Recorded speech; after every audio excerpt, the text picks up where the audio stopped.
मुअज़्ज़ज़ सामीन, पूरी दुनिया के लोगों के लिए, सिर्फ मुसलमानों के लिए नहीं, पूरी दुनिया के लोगों के लिए जो सबसे ज्यादा इम्पोर्टेंट, जो सबसे ज्यादा जरूरी है, वो है शिक्षा, वो है तालीम, वो है तालीम, वो है पढ़ाई। तालीम के बगैर इंसान मुकम्मल नहीं, शिक्षा के बगैर इंसान अधूरा।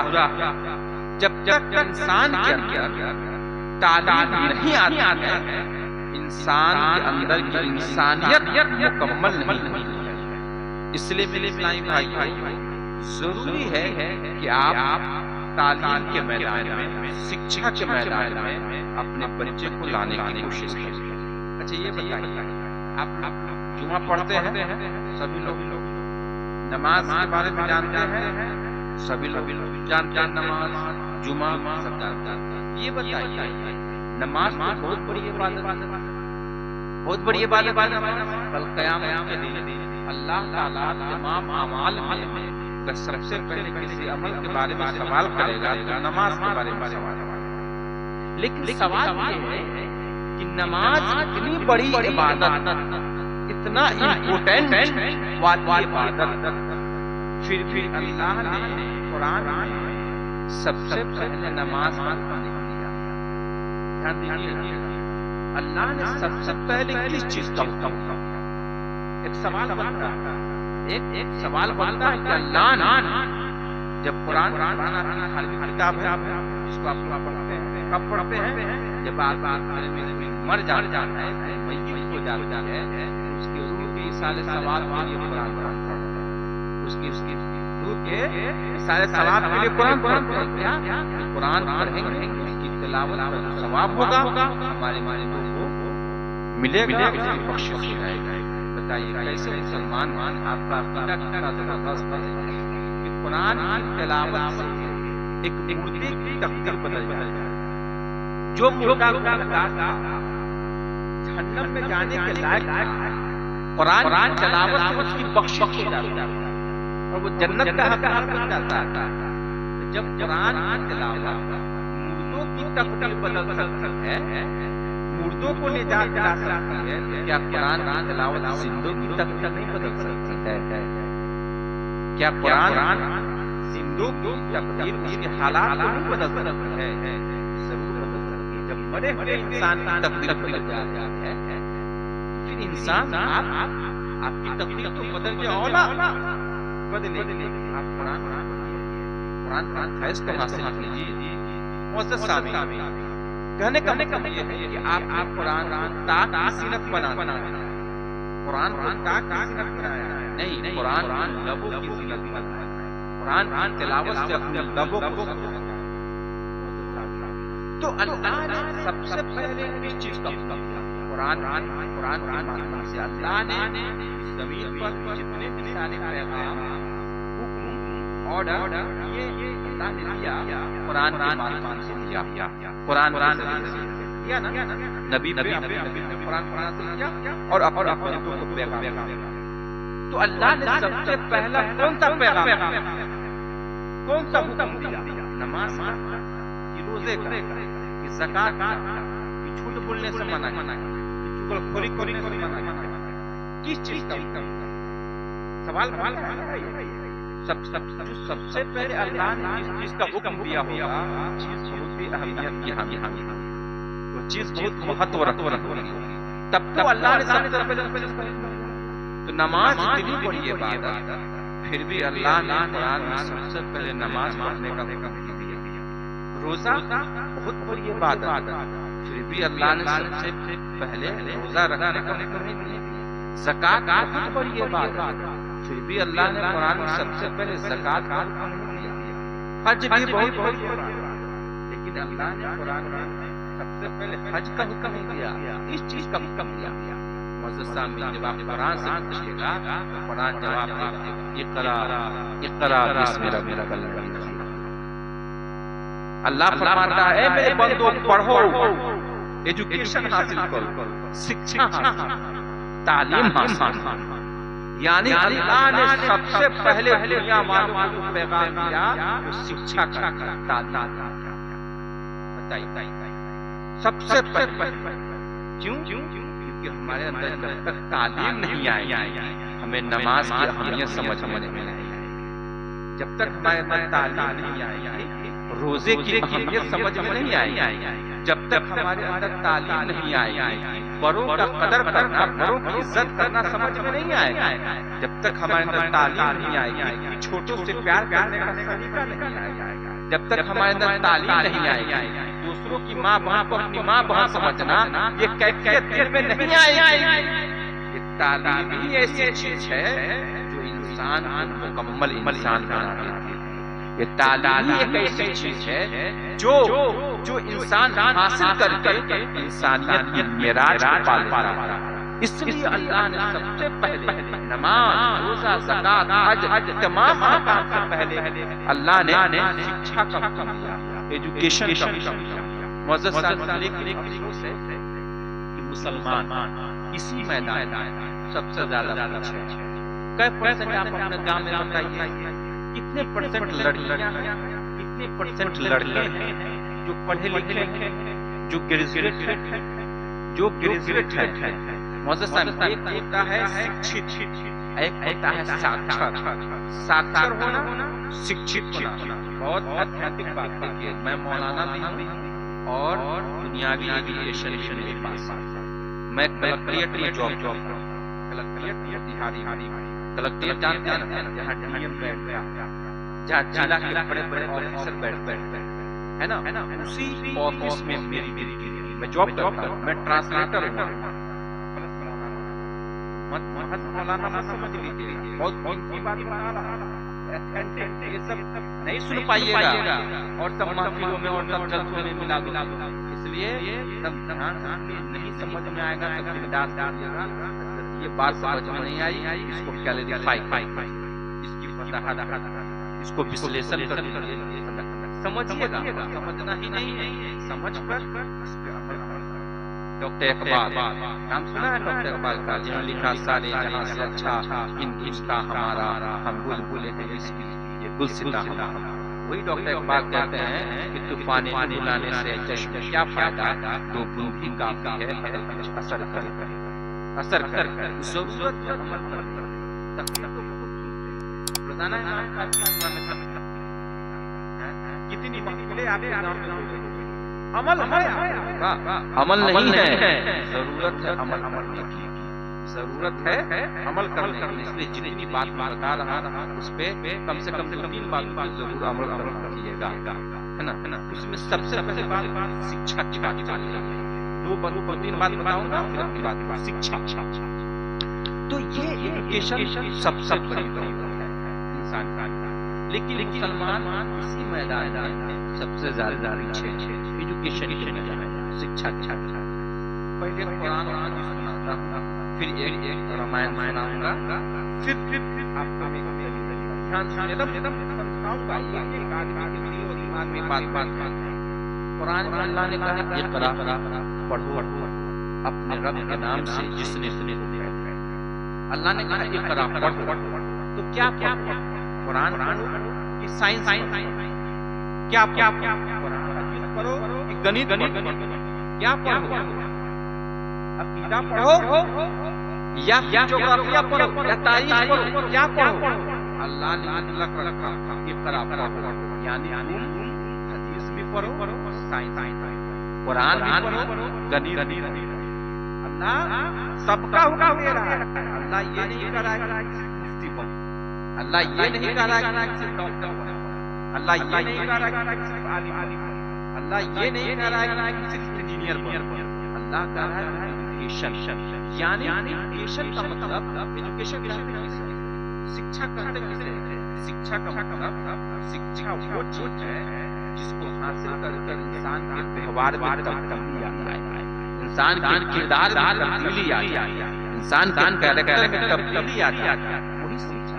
अब हम शिक्षा हासिल करके चोरी करने लगते हैं, वो शिक्षा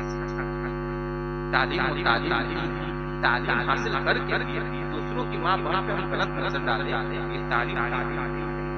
अवस्था में समझने की जरूरत है। तालीम का मतलब है कि जो मुस्बत सोच लाते, जो मुस्बत फिक्र लाते, जो आपकी सोच, आपके कैरेक्टर, आपके किरदार को बदल दे, सही रास्ते दिला दे, हकीकत में वही तालीम है। तालीम वो है जब आप तालीम हासिल करेंगे तो अल्लाह को पहचानने लगेगा, अल्लाह की मार्फत हो जाएगी। इसलिए इस्लामी भाइयों तालीम हिमायत की जरूरत है। तो अल्लाह ने मतलब तालीम एजुकेशन करना। तो अब एक इल्म और एक इल्म का मतलब जिसके अंदर कुरान और हदीस का नॉलेज हो जाए, जैसे आज तालीम हो रहा था सीरत नबी के हवाले से, ये इल्म का एक पार्ट है, इल्म है पार्ट। एक है इल्म दुनिया, जैसे आपका बच्चा पढ़ता है इंग्लिश, मैथ वगैरह ये सब पढ़ता है, ये इल्म एजुकेशन। एक है एजुकेशन, इल्म ये दो चीज है। अब इल्म हासिल करना है, इल्म दुनिया। सुनिए इल्म इतना हासिल कीजिए, कम से कम इतना इल्म जरूर हासिल कीजिए कि अपने अकीदे की हिफाजत कर सके। कि कोई जब आए आपके ईमान का सौदा करे, अकीदे का सौदा करने लगे, तो उस वक्त आप समझ जाइए कि सौदा हमारे लिए खसारा है, नुकसानदेह है। इस इल्म की रोशनी में उससे ऐसा सौदा करा, अपने अकीदे का, अपने ईमान का सौदा नहीं। इतना इल्म हासिल कर लीजिए, हलाल और हराम की तमीज़, हलाल है कमाई, ये हराम है ये कमाई, इसकी तमीज़। इतना इल्म हासिल कीजिए। जब आप खास बात लड़कियों, देखिए ये लड़का का इंटेंशन और लड़की का इंटेंशन, ध्यान से सुनिएगा। एक पहलू पर मैं बात करूंगा। लड़की को पढ़ाना लड़का के ज्यादा। अच्छा ये बताइए, आप आपके घर में जिसको कुछ पैसा हो जाता है तो वो अपने बच्चे को कहाँ पढ़ाता है? प्राइवेट स्कूल में। क्लियर है? प्राइवेट क्यों भाई? प्राइवेट में अच्छा है, बढ़िया तालीम का बदौलत है, सारा वे में वहाँ तालीम का इंतजाम होता है। सरकारी व्यवस्था नहीं होती। तो आप अपने बच्चे के लिए, जो बच्चा 4 साल 5 साल का होता है, तो उसके अच्छी तालीम के लिए पूरे गाँव का चक्कर लगा, कस्बा का चक्कर लगा, मजौलिया मार्केट का कौन बढ़िया स्कूल है, वहाँ कितने अच्छे हैं, टीचर कितने अच्छे हैं, जहाँ टीचर अच्छे होते हैं अपने बच्चे का वही एडमिशन कराता है। ऐसा ही है मेरे ये कहना है। बताइए जब बच्चा अपना 6 साल का हो जाता है तो उसके तालीम के लिए या शहर और बिहार बेतिया कहाँ जाके रहते हैं, बच्चों की तालीम का इंतजाम करते हैं। आपके बच्चे का पहला स्कूल कहाँ, आपके बच्चे का पहला टीचर कौन होता है जानते हैं? आपके बच्चे का पहला स्कूल उसकी माँ की गोद हुआ करता है। माँ की गोद बच्चे का पहला स्कूल। बच्चे का पहला टीचर माँ जिस वो माँ पढ़ी लिखी होगी, उस बच्चे को पहला पाठशाला ही बेहतरीन जाएगा। जो लड़की पढ़ी लिखी होगी और उसके कोख से बच्चा जन्म लेगा, वो बच्चा का एजुकेशन का ज्यादा होगा। उस बच्चे के दिमाग में भी तालीम के हवाले से बेदार किया जाएगा। क्यों? उसको माँ उसी रोशनी में, अपने एजुकेशन के रोशनी में अपने बच्चे एक लड़की पढ़ती है, उसका प्रभाव, उसका असर 7 नस्लों तक जाता है। और एक लड़का पढ़ता है तो इसका प्रभाव सिर्फ एक नस्ल तक जाता है। ये कहीं एक खानदान, एक लड़का पढ़ेगा तो एक खानदान सुधारेगा, एक लड़की पढ़ेगी 7 खानदानों को सुधारेगा। तो आप ये बताइए कि आप 7 रिश्तों को सुधारना है या एक रिश्ते को सुधारना है? 7 को सुधारना, यानी लड़की तालीम। अच्छा अब इसका ये मतलब नहीं पढ़ाई ये क्या होगा? लड़की को पढ़ा देगा, लड़का को नहीं पढ़ाइएगा। चलिएगा आप लड़की की शादी, जब शादी करने का जाइएगा तो समाज में अपने लड़की के बराबर नहीं मिलेगा।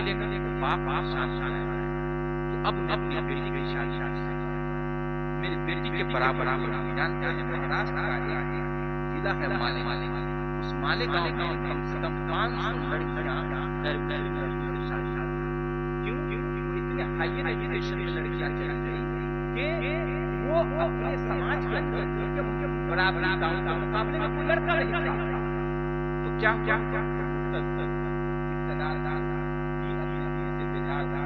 अपने दिल से हाथ धोने अफसोस मेरी सही था। तो बैलेंस बनाना बैलेंस क्या जहां हम अपने बच्चियों की तालीम का इंतजाम करते हैं वहां अपने बच्चों की तालीम का इंतजाम करना होगा। एक दूसरी चीज लड़कियों को आप इंजीनियर बनाइए, डॉक्टर बनाइए, पायलट बनाइए, चार्टर्ड अकाउंटेंट बनाइए, जज बनाइए, कुछ भी बनाइए, लड़कियों को पहले दीनदार उसके अंदर उसको शरीयत का पासदार बनाइए। लड़कियों के लड़कों के बनिस्बत लड़कियों का दीनदार बनाना होगा। लड़की का दीनदार लड़कों के बनिस्बत ज्यादा क्यों क्योंकि लड़की का एक माँ लड़की का एक बेटी है, लड़की का एक बहन है, लड़की का एक माँ, लड़की का एक बीवी। ये लड़की जब माँ बनती है इतनी अजीम हस्ती है माँ, इतनी अजीम हस्ती माँ कि अल्लाह ताला ने जन्नत को अर्श से उठा के माँ के कदमों में डाल माँ के कदमों में डाल माँ इतनी अजीम चीज नबी फरमाते हैं वो नबी फरमाते हैं काश मेरी माँ जिंदा होती और मैं ऐशा की नियत करता मेरी माँ आवाज देती मैं नियत तोड़ के माँ माँ इतनी बड़ी इतनी बड़ी वो माँ अपने बच्चे को संभालती है, अपने बच्चे को सीखती है। कब से सीखती है? जब बच्चा उसका माँ होता है तब से। सुनिए माँ अगर नेक उसके कोख से वो बच्चा जन्म लेगा वो माँ के क्रिया कलाप का माँ के एक्टिविटी का पेट में पल रहे बच्चे को प्रभाव डाल अपने बहुत सारी दुनियादार आपको एक सुनाता हूँ दुनिया का किस्सा। आपने महाभारत का किस्सा सुना होगा। महाभारत में पांडव और कौरव उसमें और कौरव उनकी लड़ाई पांडव जानते हैं। पांडव ने एक लड़ाई जीतने का तरीका चक्रव्यूह करते हैं वो एक बनाया था कि हम इससे पांडव को शिकस्त करेंगे। इत्तेफाक अर्जुन का बेटा तो अब कौरव के चक्रव्यूह को कौन भेदेगा? कौन चक्रव्यूह को भेदेगा? अब छोटा सा बच्चा है कहता कि मैं कहता है कि तुमने चक्रव्यूह भेजने का तरीका कहाँ सीखा? अभी कहता है मैंने माँ के पेट में सीखा। यानी मैं जब माँ के पेट में था मेरे पिता मेरी माँ को सिखाते थे, मेरी माँ उसी तरीके से क्रियाकलाप करती थी, उसका प्रभाव पड़ा मेरे ऊपर। ये साइंस और इस्लाम कुरान भी कहता है, हदीस भी कहती है माँ के क्रियाकलाप का प्रभाव माँ के पेट में पल रहे बच्चे के ऊपर पड़ा है। यानी अगर पेट में बच्चा है माँ कुरान की तिलावत कर रही है तो उस बच्चे को उसका प्रभाव माँ नमाज पढ़ रही है उसका प्रभाव, माँ सदका खैरात कर रही है उसका प्रभाव पड़ रहा है, माँ अगर गाना सुन रही है उसका प्रभाव, माँ बाजार में बेपर्दगी के साथ सुन रही है उसका प्रभाव। क्यों हमारे समाज में आज भी कमी है? क्यों हमारे समाज में ऐसा बच्चा क्यों नहीं जन्म ले रहा है जो बड़ों इज्जत करता है? हमारे समाज में ऐसा बच्चा क्यों नहीं जन्म ले रहा है जो समाज को बदलने वाला? हमारे समाज में ऐसा बच्चा क्यों नहीं आ रहा है जो बड़ों की इज्जत करने वाला, छोटों से प्यार करने वाला, दूसरों की माँ बहन को अपनी माँ बहन समझने वाला? क्यों नहीं ऐसा बच्चा? हमारी माँओं की कोख ऐसी नहीं है, हमारे बाप परवरिश अपने माहौल को अपने समाज के माहौल को ऐसा बनाया नहीं। जिस माहौल में हमारा बच्चा पल रहा है उस माहौल को मैंने दीनी माहौल बनाया नहीं। कहाँ से ऐसा बच्चा? जरूरत है अपने समाज को बदलने, अपने माहौल को जरूरत है अपनी सोच को बदलने, तालीम लगाने। तो मैं तालीम की बात कर रहा था कि अल्लाह ने मुतलक कहा है, हदीस कुरान में सब पढ़। ये कुरान बहुत शॉर्टकट बता रहा है। एक हदीस नबी फरमाते हैं, जिस नबी का हम कलमा पढ़ते हैं, रसूल सल्लल्लाहु अलैहि वसल्लम इरशाद फरमाते हैं, कुल इल्म वल उलमा नसी, इल्म हासिल करने के लिए चीन जाना पड़े तो चीन जाओ, लेकिन इल्म हासिल क्या क्या नबी ने चीन जाओ। चीन जानते हैं ना, एक मुल्क का नाम है मदीना से बहुत सवाल वाला है, नबी ने चीन कहा, नहीं कहा कि हासिल करना है पाकिस्तान जाना है।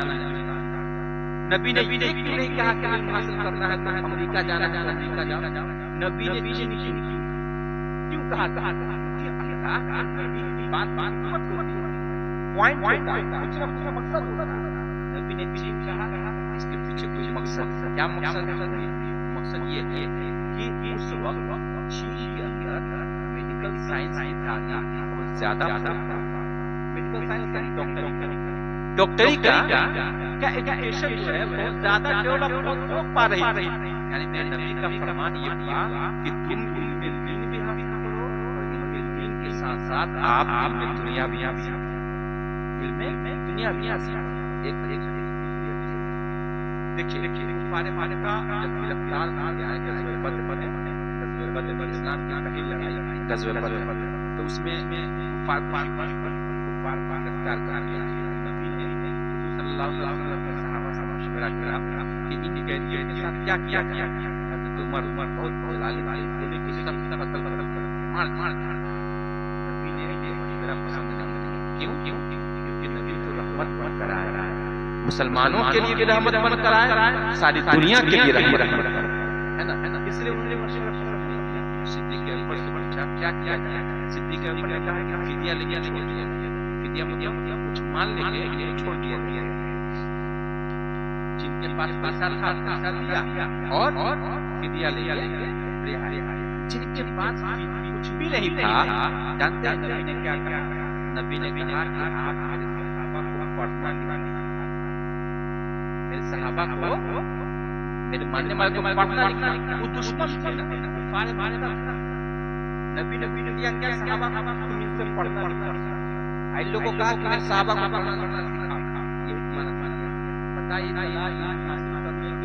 दुश्मन के पास जाना पड़े तो जाओ हासिल करो। दुश्मन के पास जाना है, जैसे आपके किसी में कोई टीचर ट्यूशन कराता है आपका बच्चा, ये मत देखिए कोई दुश्मन है, ये देखिए कि समाज का टीचर। आप दुश्मन के नजरिए से मत अपने बच्चों को देखिए। और उस टीचर का बनता है कि आपका समाज पढ़ाए भाई दुश्मन का बेटा उसको अपना स्टूडेंट से ये हदीस तो इल्म हासिल करने के लिए दुश्मन के पास जाना जाओ। ये हो गया दो चीज। नबी ने भी का हुक्म दिया और कुरान दिया। अब देखिए रामायण देखिए पूरी दुनिया में एजुकेशन के मामले में उनका जो नजरिया था जीरो। इस्लाम का क्या नजरिया? नमाज रोजा ज़कात सारे इबादत से पहले एजुकेशन, ये ना था इस्लाम का कुरान में। और दूसरे धर्म में क्या किया? सबसे बाद में। अब देखिए रामायण में क्या है? ये हिंदुस्तान का सब लोगों को पढ़ने लिखने का अधिकार जो नीचे तबके के लोग थे सबको पढ़ने लिखने का पहला अधिकार नहीं था। प्राचीन भारत सबको नहीं। तो राम के राजा राम के जमाने में कुछ लोग एक आदमी गया पढ़ाने लगे। तो कुछ लोग के चाहने वाले आए तो कहा कि आप क्या? कहा कि मैं मानवता की तालीम दे रहा हूँ। कहा ये आपका अधिकार नहीं। कहा कि शिक्षा तो जन्म सिद्ध अधिकार है।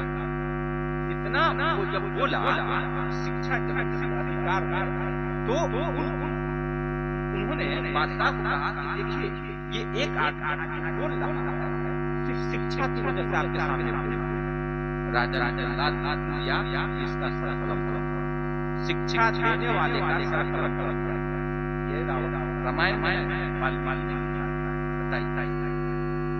यूरोप के अंदर, अमेरिका में, स्पेन के अंदर एक साइंटिस्ट है, उसने एक नजरिया दिया सूरज के बारे में।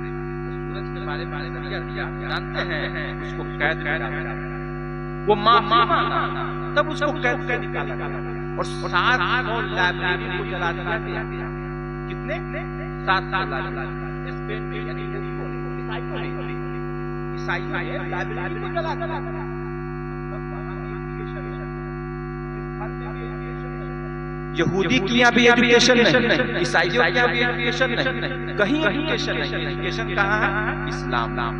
बताओ, जिस धर्म में एजुकेशन था उसी धर्म का मानने वाला आज इस मैदान में सबसे ज्यादा पीछे है। जो लोग इस एजुकेशन की जड़ों को काटा, एजुकेशन को छोड़ा, आज वही लोग पढ़ लिख के बड़े-बड़े ओहदों पे। आज बड़े-बड़े ओहदों पे कौन लोग हैं? वही लोग। कहाँ से एजुकेशन हासिल करते? तो जो मुसलमानों की चीज थी, मुसलमान छोड़ दिया, जो उन लोगों की चीज थी उन्होंने हासिल कर लिया। इसलिए तो कहा जाता है एजुकेशन ये मुसलमानों की हिकमत, दानाई, होशियारी, ये मुसलमानों की शुदा चीज है। यानी मुसलमान के पास ये खो गई है। मुसलमान में जहां मिले वहां से हासिल, जहां से मिले वहां से हासिल। जो मुसलमान जिस था, मुसलमान छोड़ दिया, आज बड़े मुसलमान और सुनिए, मुसलमान पढ़ा लिखा है, हिंदुस्तान का मुसलमान खाली आपका गांव में ही सज्जन कमेटी की रिपोर्ट आई।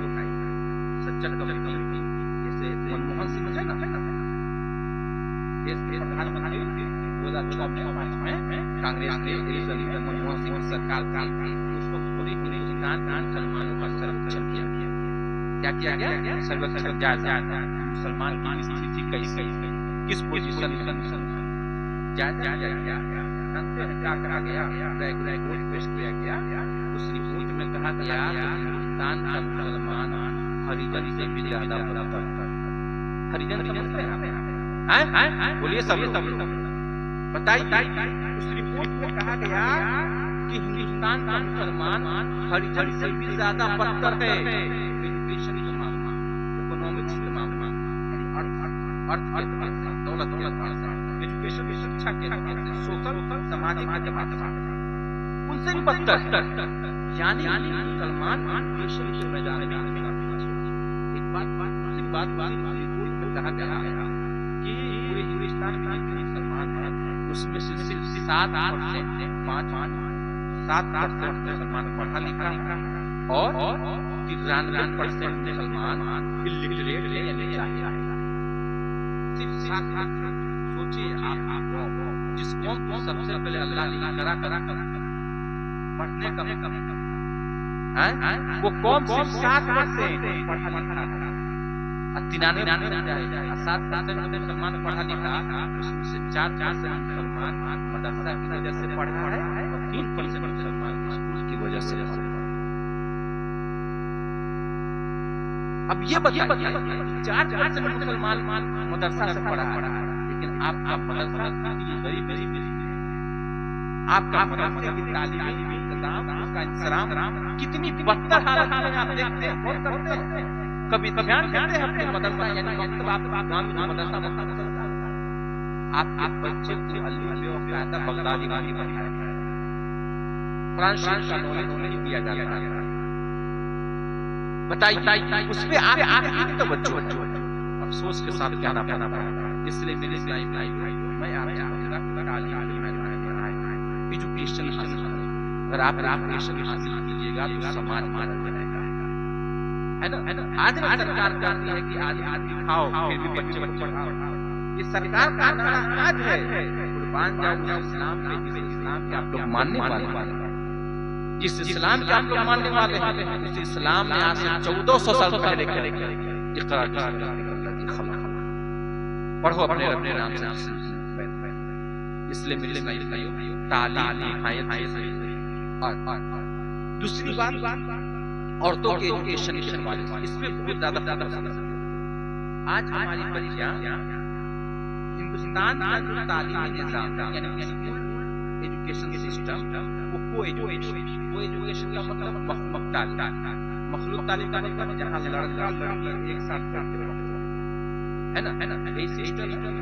लेकिन स्कूलों में कॉलेज में यही सिस्टम है ताकि आप जिस देश में रहते हैं वहाँ का ये निजाम है कोई लड़के एक साथ पढ़े। आपके घर की बच्चियाँ हायर एजुकेशन के लिए उस स्कूल कॉलेज में जाती है, पढ़ती है। आपके घर की बच्चियों को दीनी तालीम से वाकिफ करनी पड़ेगी। आपके घर का माहौल दीनी माहौल है। आपके घर में टीवी है जिससे सीरियल देखते हैं, बहुत सारे उसमें ऐसी चीजें दिखाई जाती हैं जो कहीं न कहीं आपके घर की बच्चियों के लिए, आपके घर की लड़कियों के लिए मुनासिब नहीं। उसका कहीं न कहीं अपने कैरेक्टर पर प्रभाव डालता है, उसके जहन में ये बात आता है। जब वो एजुकेशन हासिल करने के लिए जब स्कूल और कॉलेज में जाते हैं तो वहाँ कंटेंट के रास्ते के एक दूसरे से मतलब किताब की अगला बदली के लिए बातों को समझने के लिए क्या होगा, विचार का आदान बात फिर वहां से अभी जो हिंदुस्तान फिजा बनी जिस तरीके से अपने फिजा बनी, इस फिजा में खास टारगेट किया जा रहा है।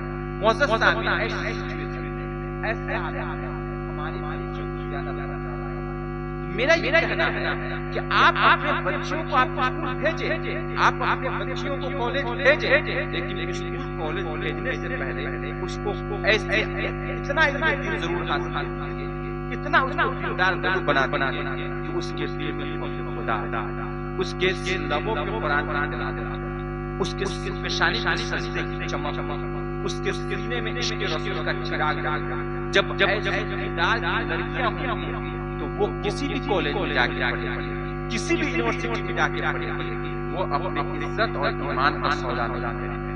वो अपने ईमान अपना हाथ ईमान से हाथ नहीं धोएंगे, वो अपने इज्जत को अपने हाथ से वो निस्तो-नाबूद नहीं करेंगे। इसलिए मेरे इस्लामी भाइयों, लड़कियों को दुनियावी तालीम देने से पहले जरूरी है कि उसको दीनी तालीम दीजिए, उसको इतना पढ़ाई। और मैं कहता हूं लड़कियों के दीनी तालीम का ज्यादा से ज्यादा बंदोबस्त और उसके अलावा तमाम इतना बड़ा समाज ये सारे लोग मिलकर एक ऐसा स्कूल खोलिए, एक ऐसा स्कूल लड़कियों एक ऐसा स्कूल खोलिए जो लड़कियों के लिए दुनिया की तालीम करना हो और दीन की भी तालीम करना। अगर ऐसा होगा तो आप घर की बच्चियां कोई एजुकेशन में नहीं जाएंगे, वो दूसरी जगह नहीं जाएंगे। अच्छा ये बताइए आपकी बच्ची पर्दा लगा ध्यान से सुनिएगा, आखिरी बात जैसे कर्नाटक में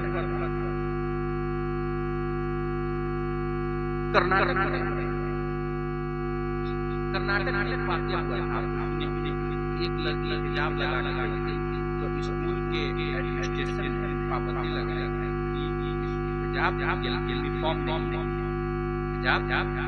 यूनिफॉर्म है ना, नोटिस लगाया। क्यों नोटिस लगा दिया?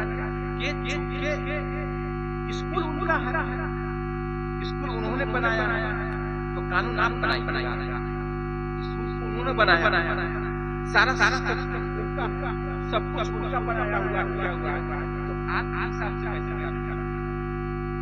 आपके हिसाब से कैसे चलेगा? तो जैसा चाहेगा वैसा करेगा। तो उसने नोटिस ऐलान कर दिया कि हिजाब पे पाबंदी, हालांकि ये हमारे संविधान के खिलाफ, संविधान हमें इजाजत देता है कि हम मजहबी लिबास में रहकर अपनी पर्दा में रहकर एजुकेशन हासिल करें, संविधान इस बात की इजाजत देता है। लेकिन मेरा ये कहना है आप लोगों से कि हम जब उनका स्कूल है, जाहिर सी बात उनका कानून, तो ऐसा स्कूल हम लोग क्यों नहीं बना सकते? अच्छा ये बताइए, आपको घर माँ बाप के नाम आप बहुत पैसा खर्चा करते हैं, जैसे क्या करते हैं माँ बाप के नाम पर बहुत सारे लोग 40 वगैरह जो होता है बहुत है ना। मेरा ये कहना है कि कोई बात मत, जैसे 100 घर की आबादी, अगर हर 10,000 रुपया निकाल हर 10,000 रुपया निकाल, ऐसा नहीं करेंगे अब ये निकाल साल 2 साल अगर 10,000 रुपया हर घर से निकल जाए तो एक अच्छी खासी मोटी रकम तैयार है। उस मोटी रकम से क्या कीजिएगा कि आप एक गांव में एक स्कूल खोल दीजिए। स्कूल खोलिए, कौन स्कूल? लड़का जिसमें दीन की तालीम और दुनिया की स्कूल का सिलेबस तैयार और दीन का दीनी तालीम का भी सिलेबस तैयार, दोनों का सिलेबस कंबाइन करा के और अपने बच्चों को पढ़ाई अच्छा आगे चलकर मसला ये होगा कि उसका मान्यता होगा कि ये बेसिक एजुकेशन चाहिए, मान्यता कोई से होगी। आप क्या अपने बच्चों को पढ़ाइए, धीरे धीरे जैसे ही वो स्कूल आपका डेवलप करेगा, उसमें अच्छी तालीम का इंतजाम होगा, बहुत सारे लोग उसमें आएंगे, फिर आगे उसका अप्रूवल ले लीजिएगा, बिहार सरकार से अप्रूवल ले लीजिएगा, सीबीएसई से अप्रूवल ले लीजिएगा। आप ऐसा इसको बना के देखिए, पूरे शहर में चले जाइएगा, मुसलमान का स्कूल मिलेगा, एक स्कूल नहीं मिलेगा। मोतिहारी में चले जाइए, ये तो स्कूल मुसलमान का है, बक्के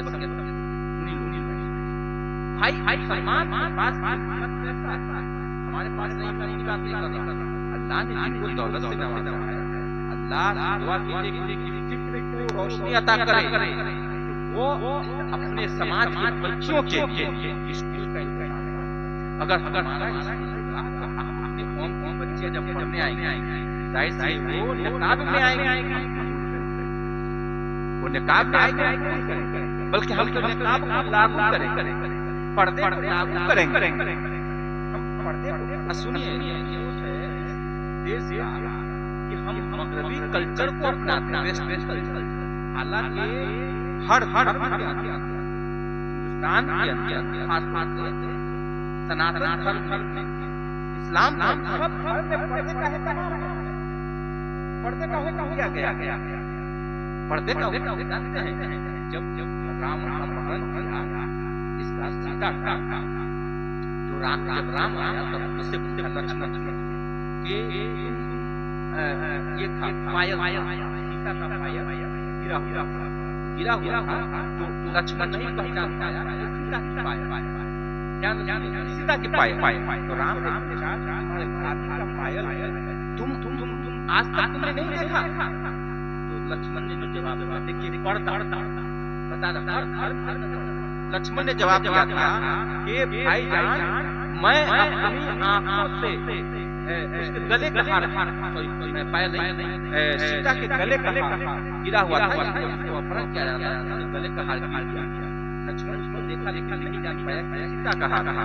तो राम कहा कि ये गले का हार नहीं पहचाने, तो उसने जवाब दिया लक्ष्मण ने कि मैं अपने सीता भाभी के कदम के अलावा, यानी कदम के ऊपर कभी नजर नहीं डाला।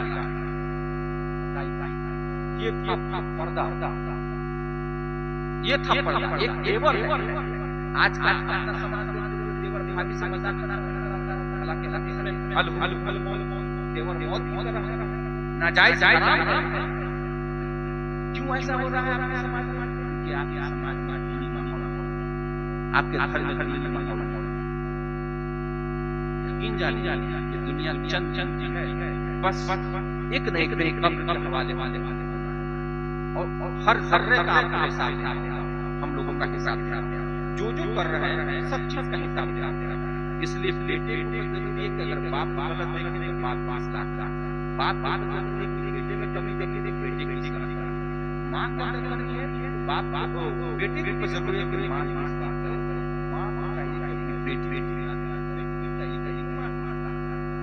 तो हर धर्म अंदर पर्दे का है तमाम। इस्लाम इस्लाम मानवता है, इस्लाम मानवता, इस्लाम ने उन चीजों का हुक्म दिया है जो इंसानियत को एड्रेस करता है। इसलिए मेरे भाई अपनी बच्चियों को पर्दे का हुक्म, और पर्दा ही नहीं उसको अखलाक वाकदार बनाना। बहुत सारी मैं देखा हूँ कि बहुत सारी लड़कियां पर्दा लगा के जाती हैं, लेकिन जैसे ही पार्क में जाती है पर्दा बेच उनका निकाह क्यों घर का माहौल उनको दीनी तालीम नहीं दिया गया, उसके दिल में खुदा नहीं जाता, उसके अंदर माँ बाप के कदरों मंजिलत नहीं बताया गया है। इसलिए मेरे लाइफ बेदार आप क्या बेदार कॉन्शियस और बच्चों को पढ़ाई, यही बच्चे यहूदी जो फिलिस्तीन पे बमबारी कर रहा है, बात आ रही है यहूदी पूरी दुनिया पे जानते हैं सबसे छोटी कौम कौन है? अब देखिए यहूदी कैसे तरक्की करता है, जो मुसलमान की आबादी बढ़ने के बाद शुरू कर रहा है। सुनिए डॉक्टर इकबाल लंदन के अखबार पढ़ रहे हैं, बच्चा सब पढ़ता है ना, शहर बच्चा सब खेल रहा था, एक बच्चा पढ़ रहा था, पढ़ रहा था। डॉक्टर इकबाल बुलाते हैं उस बच्चे को, ध्यान से सुनिए भाई, उस बच्चे को बुलाते हैं, कहते हैं कि बेटा ये उम्र खेलने की है, इस उम्र में कितने गौर से पढ़ रहे हैं, वजह क्या है? अपना बचपना मना, अपना बचपना मना, बच्चे के अंदर बचपना पाया, तो अपना बचपना मत जाओ, इतना प्रेशर है पढ़ाई का। बच्चे में जवाब दिएगा भाई, मेरे उस बच्चे ने जवाब दिया, हम यहूदी के बच्चे और हमारी हम अपना टाइम बच्चों की तरह खेलने में लगा दुनिया को रौंद के चली जाएगी। इसलिए अगर हम दुनिया की रफ्तार, दुनिया की स्पीड के साथ अगर हमको टिकना है, उन बच्चों से अलग ना होना।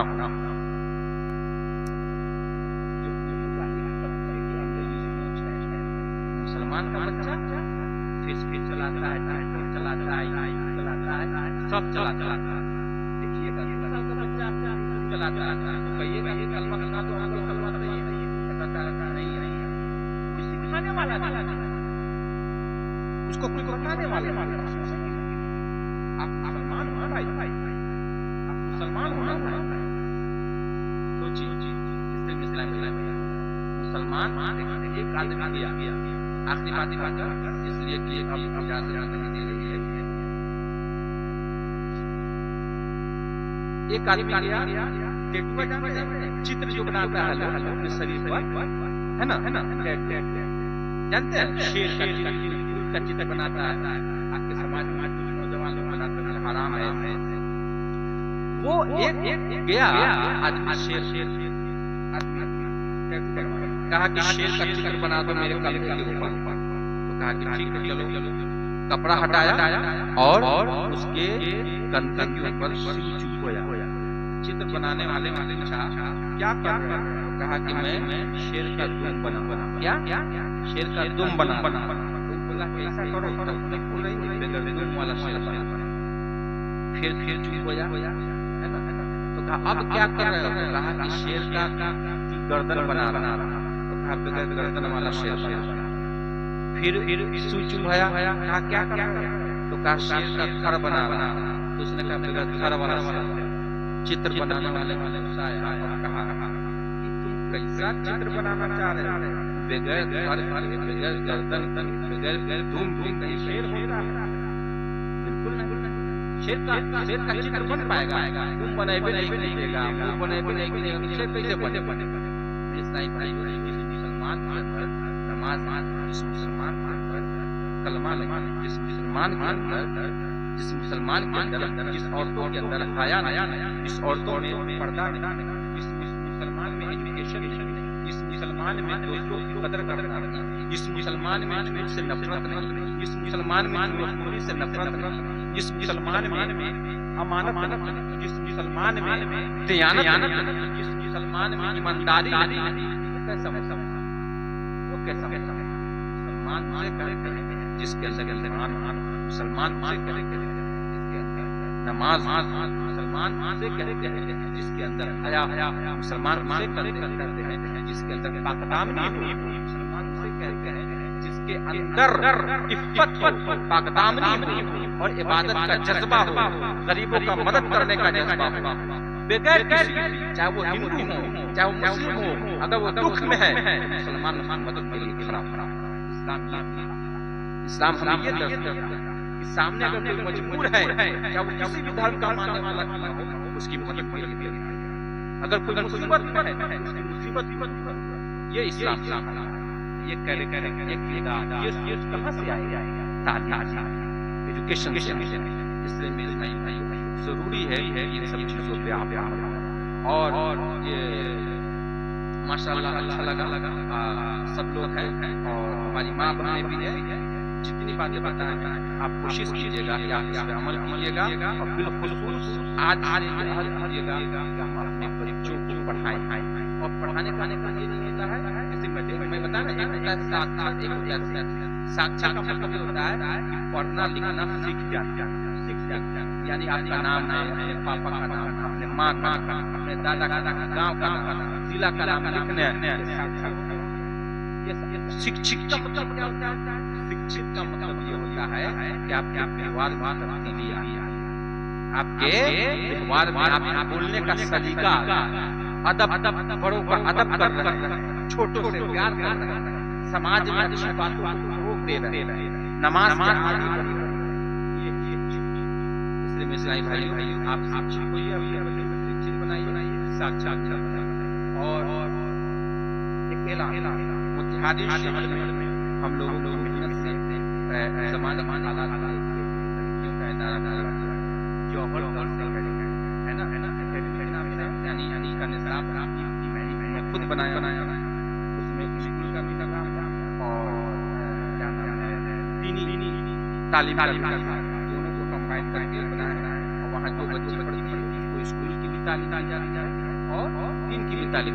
उन बच्चियों का एडमिशन वहाँ पढ़ती है, बगल वाले सरकारी स्कूल में कराते हैं, एडमिशन सब पढ़ती है और वो उसी हिसाब से तैयारी बच्ची वहीं से पढ़ के मैट्रिक का एग्जाम इस तरीके से हर जगह इदारे आपके मांग बहुत और बहुत मुखलिस है। आपसे नमाज पढ़ाई हुई है, मतलब है कि आपकी दिल की जरूरत को पूरा करते हुए समाज में एक लाभ ये पहले जो इमाम होते थे कौन होते जानते कौन होते जो वक्त का गवर्नर होता था वही इमाम होता था, जो बादशाह होता था वही इमाम। मुसल्ला छोटी मोटी नहीं है, जो अलग बात है कि मुसलमानों में आज दबा पिछला इंसान है नाम का आप खड़ा करा और आप मदीना तजवीज़ कर लेते हैं, सोचते हैं कि हमारे हिंदुस्तान में बहुत बड़ी चीज है वो इमाम मुसल्ला। ये अफसोसनाक पहलू है कि आज समाज वरना पहले सल्लल्लाहु अलैहि वसल्लम जब थे वो इमामत करते थे, कोई नहीं करता था मदीना में, उनके पास सिद्दीक़ अकबर करते थे, उमर फारूक जो अमीर होता था वही इमाम। जहाँ जहाँ दूसरे क्षेत्रों में जैसे ये एक क्षेत्र है, इस क्षेत्र का जो सबसे बड़ा आदमी हो क्या होगा, चाहे वो क्या करता है तहसीलदार होता था वही इमाम। तुर्की में आज के डेट में तुर्की में मस्जिद का इमाम कौन होता है? क्षेत्र का गवर्नर होता है या जो सबसे बड़ा अधिकारी होता है वही मस्जिद का इमाम। उसका इम्पैक्ट का प्रभाव पड़ता है। इसलिए मेरे भाई बात और ऐसा समाज में हो सकता है, सब पॉसिबल है, मुमकिन है, कर सकते हैं आप, कोशिश तो करके शुरू तो करके इनकलाब ना आया। इसलिए मैं डॉक्टर इकबाल ने कहा कि लिखना नहीं आता तो मेरी जान पढ़ा कर, लिखना नहीं आता तो मेरी जान पढ़ा कर हो जाएगी मेरी मुश्किल आसान पढ़ा कर। और पढ़ने के लिए अगर मुझे कुछ न मिले तो चेहरों पे लिखे दर्द दर्द जवान मान ला रहे तेरी